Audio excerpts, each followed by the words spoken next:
continuation of Mayberry, that it was just a more relaxed set. And so I did want to ask, I know you touched on some of the few things that you liked. Do you have like a favorite memory, either a favorite scene or a favorite thing that happened during the filming of that show specifically?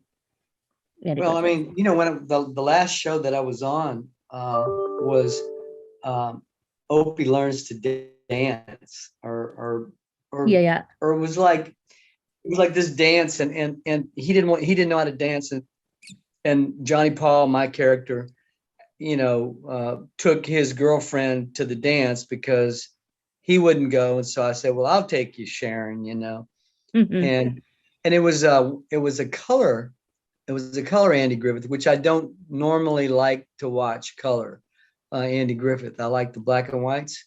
I Hmm. was on mostly black and whites, but Yeah, it's like when we watch Lucy, it's very uncomfortable to watch it in color. Like, put it back. yeah, it's just that kind of a thing. But I mean, I just loved hanging out with Ron.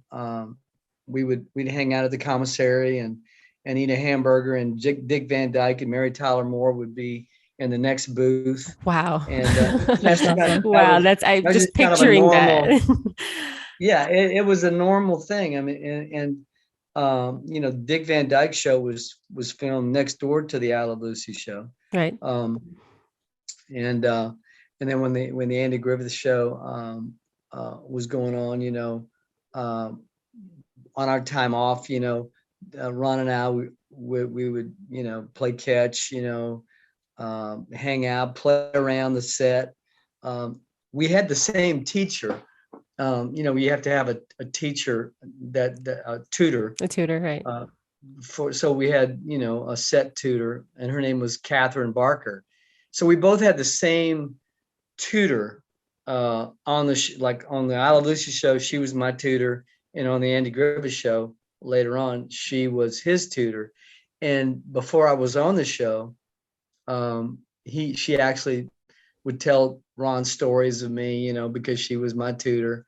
And so when I eventually got on the show, he kind of knew of me through her, and we became really good friends on the set. I didn't hang out with him much because he was like 3 years younger than me. So off the set, we weren't really friends, but on the It's a set, big we age difference at that age. It is, yeah. he When you're kind of looked older, up it's to me. Yeah. nothing, but at that time, for sure. And I think I've seen you mention that even back then you could tell Ron Howard had that director's bug kind of on the set, even as a child. Yeah, we had one little episode where we were. This is kind of almost toward the end of my stint on the show before my parents divorced and we left. That we would have like sets, or there would be like we would be on the set and we'd have a scene, and we actually would give the director of the show. I forgot who the director was, whether it was Howard Morris at that time or someone else. I don't know. But we said, well, look, we said a line one way. They wanted us to say a line one way, and we said, well, a kid wouldn't say it like that. Yeah. And so we would kind of give him we were kind of like putting input, doing input in there, which was kind of cool. And that was kind of a neat, and I could see, Ron had that, that kind of thing, interest. Yeah. Even back then. Yeah. Even back then, yeah, and we all did, but I mean, we all felt like, well, this is cool. We're giving input, here. And so on your I Love Lucy, now that we circle back to that, I don't know if you're ever asked as much, your kind of the dynamic or the relationship with Bill and Vivian, where this kind of like when they said cut, everyone went their own way, or did you ever have any sort of relationship with them after the camera stopped? Yeah, I mean, it was a working relationship on the I Love Lucy show, except for my relationship with Lucy and Desi, which was off the set too, a lot. And so with Viv and Fred, or Vivian and William, or Bill Frawley, they, it was a very good working relationship, a very amiable, very friendly, very sort of like you're part of our team type of thing, Yeah. That's what it was. I mean, even when I first joined the show as a kid, I mean, I was like 5 years old. I called Lucy Miss Ball, and she said, "Don't call me that, call me Lucy, call, Desi, call Viv and Bill, don't call us by, and then I heard on her last show that she did, I think it was like Lucy, Life with Lucy or something like that. Yes. Yes. She, people would come up and call her Lucy, and she was like the exact opposite. She's, I'm Miss Ball, Yeah. So it was like this total 180-degree turn from the earlier days, and how she sort of morphed, It's funny you say that. I think we just spoke of that not too long ago, because I visited the Palm Springs, the hotel that once was owned by Desi Arnaz. Indian Wells. And although it's no longer part of that, they still kind of keep, the photographs up there, kind of give you that feel. And so as I was walking through, and you see these images where they're both young, and during the I Love Lucy heyday, Lucy herself has a more softer tone, even through photos, that when you fast forward to maybe the late 60s, where she's doing promotions for other Lucy programs, you can kind of feel the sternness and the shift immediate after her divorce and show went off the air.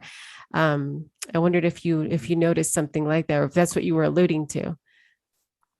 Yeah, I mean, I noticed. I think, she didn't really need to do, in my estimation, she didn't really need to do that any show. I mean, she did Here's Lucy, which was good, and those shows. But I think later on in life, when she got older, and her voice just became she didn't have that Lucy voice. It was like this low, kind of gravelly, smoker's voice, which was not people didn't identify with that. And I don't think people identified with the fact that she was not the Lucy character. Yes. She was like you say, stern, and she really was a no nonsense kind of person.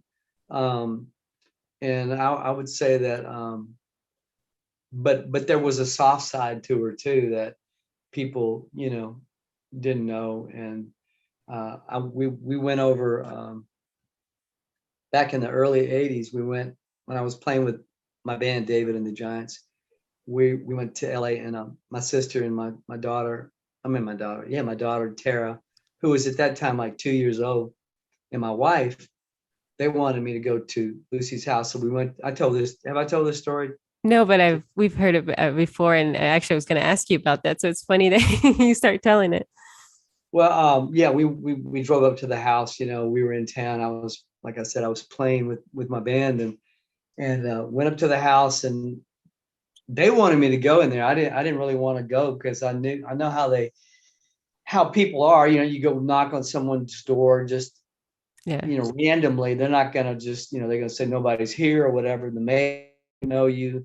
So I went up to the door, and of course there was a foreign maid, and I said I was Keith Thibodeaux, and I was looking for Desi Jr. And she goes, just shooed me off, and nobody's here like that. And so I got back in the car. I said, well, that's it, let's just go. And they said, no, you need to write a note or something. You need to let them know who you are. And I said, oh gosh. And so then I wrote a note and said, this is Keith, and looking for Desi, blah blah blah. So I went to the door, knocked on the door again, gave it to the maid, and the maid closes the door and goes back in. And then I get back in the car. I said, okay, I did it. And and there's buses, tour buses with fans, and they're all, you know, taking pictures and stuff. And all of a sudden, Lucy herself runs out of the house from the side door and starts waving her hands, you know. I imagine her in one of those robes that she's. I mean, it was like, stop, you know. She was saying, come back in. She saw the note, you know, the maid gave her the note. And so we all got out of the car, ran out of the car, and one of the fans knocked on the window and said, they couldn't believe it. Here's Lucy out there, you know, in full color. and here, and who are these people that she's saying to come back in? She goes, so they knocked on our window, you know, on the car, and said, well, who are you? And I said, well, I'm Little Ricky. And they go, Little Ricky. So it was like this big, you know, chaos. We went back in the house, and we had a great time, you know, visiting with her. It happened to be her birthday of all things, and she was all by herself, which I thought was kind of interesting. And I can't imagine just the idea of Lucy spending her birthday by herself. But I mean, but you know, she the way she did things, she was very dramatic, and so she has this spiral staircase in the middle of her home. They used to be there. They've changed the home, but as you enter in on the side door, which was where the cars were parked, you know, in the gate, and you go back in the back. But so she went back in the house. We went back in the maid. We had the door open, and Lucy is standing at the front door next to the spiral staircase with her hands like wide open, like not saying a word, just come to me. It's like the Wizard of Oz. Yeah, I mean, it was like, here we go with the dramatic thing, you know. And it was like, it was interesting. So she said that she was proud. She had seen me on some shows and different talk shows and whatnot, and was had heard a lot of good things, you know, with the band, and with, you know, by that time I was married, and our daughter Tara, who was at the time 2 years old, she was like talking nonstop, and Lucy said, you know, this child must have a vocabulary of 200 words. You know, she was just amazed at our daughter, you know, talking, you know. And but it was a very surreal kind of a day, you know. We spent about an hour visiting with her. And that was the last time you saw her, right? No, I actually saw her again. Okay. At Desi's funeral. Oh, okay. So Desi Senior, I went to his funeral. My father and I went to his funeral, and then they had a get together. So Dino Martin, Desi Jr., Billy Hinchy, they were all there. Danny Thomas was there, and so they had a get together at their at Desi's home in Del Mar, and that was basically the last time you know, she was very, she was kind of disturbed and very distraught, you know, obviously, you know, at the death of Desi, and it was such a big thing in her life, you know. He was the love of her life, you know. Yes.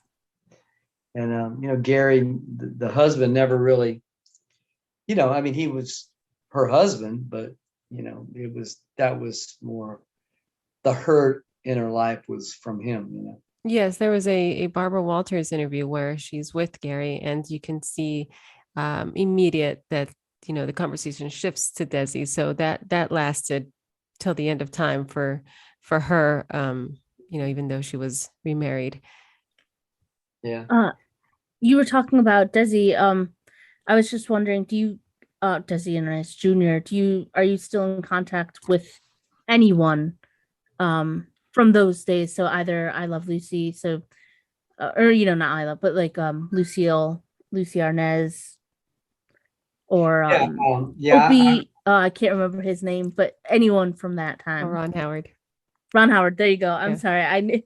Okay, no to Ron Howard. Okay. I haven't seen him since the show, but yes to both Lucy and Desi. I've stayed in touch mainly with Desi because, you know, I was best friends with him. And we actually talk occasionally, you know, and I talked to him not too long ago.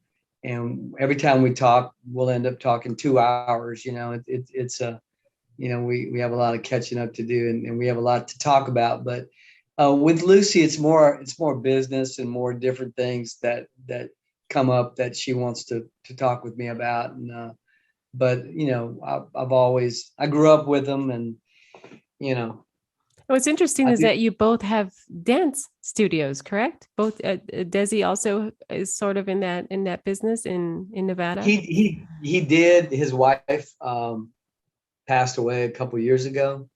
They have a school. I really don't know if they still have that school, but they might. Mhm. But his daughter might be helping with that. But really, you know, it is strange. It is strange, the similarities between Desi and I. We're kind of Right. like um, it's just we both have a lot of in common, but then again we don't. You know, so it's just really weird. Yeah, because I think you had not only the bonding of, the families and of the show and just Lucy, but also personal stuff. You probably helped each other through things with each other's parents and perhaps stardom at a young age and living through Hollywood lifestyle, which I think I'm not sure if that's something that you wanted to run away from. Did you ever feel like you embraced the life of Hollywood? Well, I mean, you know, I think Desi, you know, really kind of got a taste of that after his he kind of got soured on some things with Hollywood and sort of, you know, knew through different you know, I don't want to speak for him, but more of his searching and things, you know, he, Mhm. you know, we see it for what it is. I mean, we you know, at least I do, and he said he does, and but it's I I don't really look at myself as like Hollywood, but I understand the territory, Mhm. and I understand, you know, like even with other child uh, stars that I've met throughout the years. I mean, we have an instant rapport, even though I may not have ever met them before. We have that instant, you Like know, a common bond. common bond, you know, and it's like we instantly or get along, you know. It's just kind of funny, you know.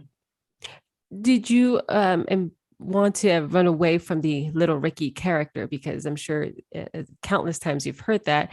So I wonder if there was a moment where you kind of ever resented the character, or you just forever that's who you want to always embrace.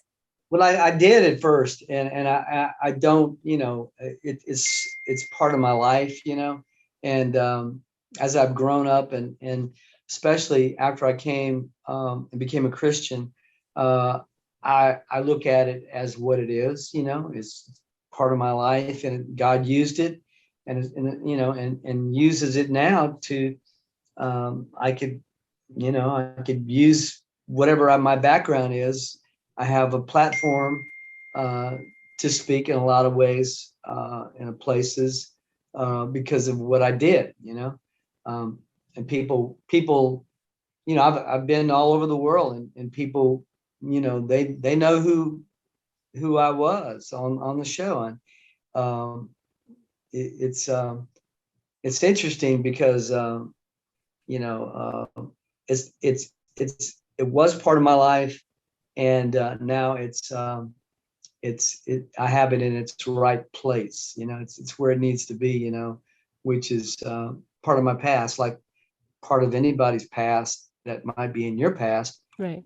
You can put that in the past, and you know you could bring it back to memory, but you know it's not it's not part of your everyday life. You know. And if you could leave a message, perhaps for any parent who's thinking of putting a child into child acting, or even a child who's wanting to do something like that, what would your for mental health and for perhaps not going into an opposite direction or a bad direction, what would you suggest or advise for that type of scenario? Well, I would say, first of all, don't push them. Yeah. Second of all, you better learn something else besides acting. And don't get caught up in the fluff and the glitz and the glamour, because really, you go to Hollywood, and it's changed some since I've been there, of course, but I think it's just gotten worse in a lot of ways, because it's just tainted in a lot of ways with it's all just, it's not really what it, I enjoy a good movie like anybody else. I enjoy the Andy Griffith Show. I enjoy even the I Love Lucy show. I enjoy watching it, but it's like, there's so much more to reality. Truth is stranger than fiction, or truth is in a lot of cases more, or reality of the truth is more interesting than fiction can be sometimes. And so I look at it like it's a diversion, but and I'm very careful of what we watch now, because of those kinds of things, that there's so much agendas and so many different things that are going on that people are pushing, and I don't agree. I just don't agree. And what was principles and what was morals and what was standards, even 50 years ago or 60 years ago, are just not the world that was then. Especially with social media and things like that.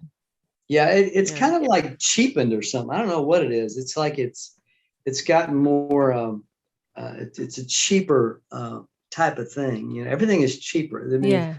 It's just easier to do. Like, and there's some good tools like podcasts and things like that you guys are doing, but the whole industry is just cheapened, and it's like they're going over different stories and they're redoing stories that have already been done, that somebody else did, and basically trying to make money off what somebody else did. Let's try to make that.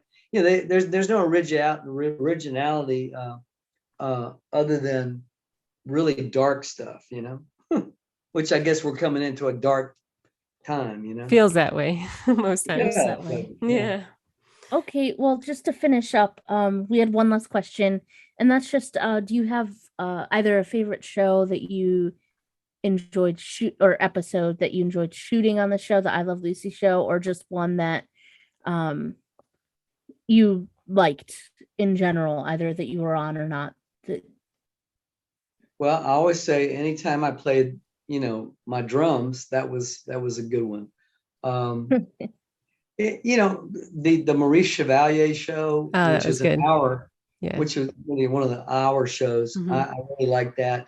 The Superman George Reeves episode, only because I love George Reeves, and when he died, my dad knew how much I looked up to him, and he actually told me that George Superman had slipped in his shower and hit his head and died. To not kind of tell you what really went on. Yeah, he did. Yeah, he didn't tell me like it was a possible suicide or shot or got murdered or whatever.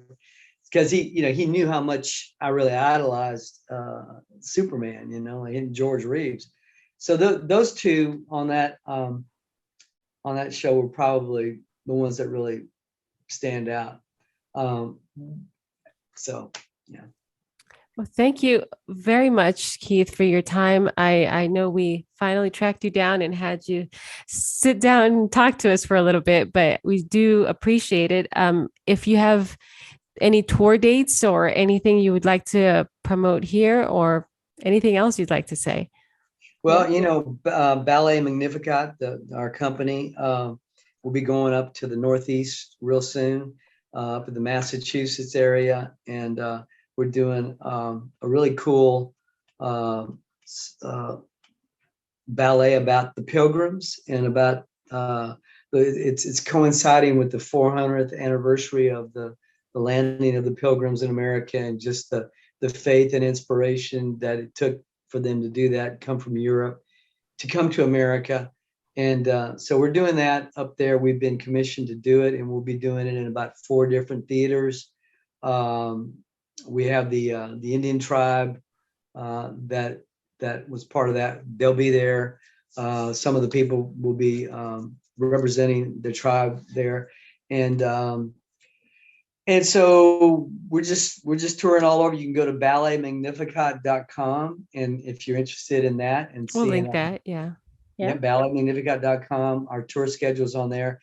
Also, the band that I play with, David and the Giants, the Christian rock band. We play in various places across the country. Our tour schedule, you can find out either on our Facebook page or davidhuff.com. You can go to that, davidhuff.com, HUFF.com, and you can get our music, and you can see what we're doing and where we're going. Well, I'm glad that you still have a love and a Wonderful. passion for performing, and that it's never left you. So that's great. No, Yes. I love playing. In fact, I just got I'm endorsing a set of drums called WFLs, which is a great drum company. It's Bill Ludwig Jr.'s company from the Ludwig Drum Company. He started a new company, and so I'm sponsored by that drum company, and so I'm excited about it. Beautiful set of drums, and I'm excited to play them. Well, thank you very much. Your story is very inspirational, from what could have been to what became, and how you came out the other side, and your love of God really shines through you. So we do appreciate you taking the time to speak to us. Keith, It was just Thibodeaux. wonderful getting a chance to chit chat and talk with you. It was really great.